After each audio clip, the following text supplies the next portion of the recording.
May 2026. News. Volume 16, Number 28. Edition 2. Time for Kids to the Moon. The Artemis II mission's Reed Wiseman looks back at Earth on April 4th. NASA sent astronauts around the moon for the first time in more than 50 years. Space. These 4 astronauts traveled far into space on the Artemis II mission. Victor Glover, Jeremy Hansen, Christina Koch, Reed Wiseman. Moon mission. NASA has completed a moon mission. It was called Artemis II. It took off on April 1st. Its crew lifted off from NASA's Kennedy Space Center in Florida. The mission ended on April 10th. The spacecraft's capsule returned to Earth. It gently landed in the ocean.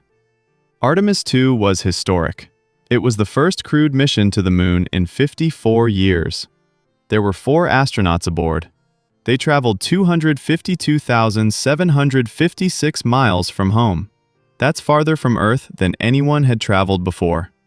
NASA Administrator Jared Isaacman called the mission the greatest adventure in human history.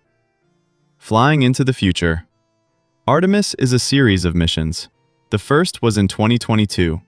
These missions will enable human exploration at the moon and future missions to Mars.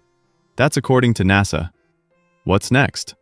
NASA hopes to fly Artemis III in Earth's orbit in 2027. That mission will test NASA's lunar landers.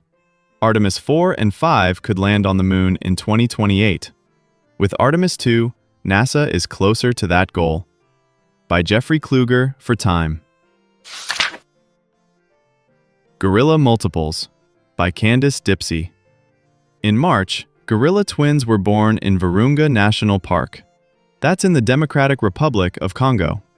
In the 1970s, the mountain gorillas were facing extinction. The park is part of an effort to conserve the species. 9 mountain gorillas have been born in Virunga this year. There have been 2 sets of twins. One set was announced in January. The second set was announced in March. Twin births are rare in mountain gorillas. Jacques Katutu is head of gorilla monitoring at the park. He says the twins are a strong indicator of the overall health of the species. They are being closely monitored by park staff. Buses Go Electric by Lillian Stone. Most buses rely on diesel fuel. This fuel pollutes the air. Some cities are turning to electric buses instead. Madison, Wisconsin is one city that's making the change. It introduced a fleet of electric buses in 2024. More than a third of Madison's buses are now electric. This will save the city roughly 250,000 gallons of diesel fuel per year. That's according to the city's website. But there's an issue. Madison winters are very cold. Cold can drain batteries. Madison was able to keep the buses running this winter. According to the GRIST website, the city improved the buses' batteries. It also installed speedy overhead chargers. Time Off Sheep Sleuths. In The Sheep Detectives, now in theaters, shepherd George Hardy loves his sheep. He reads mystery books to them every day. When George is killed, his flock is ready to solve the crime. They assist Officer Derry. He's the funny, sometimes confused, town policeman. Molly Gordon plays Rebecca Hampstead, the prime suspect. Gordon told Time for Kids that viewers might be surprised at the movie's depth.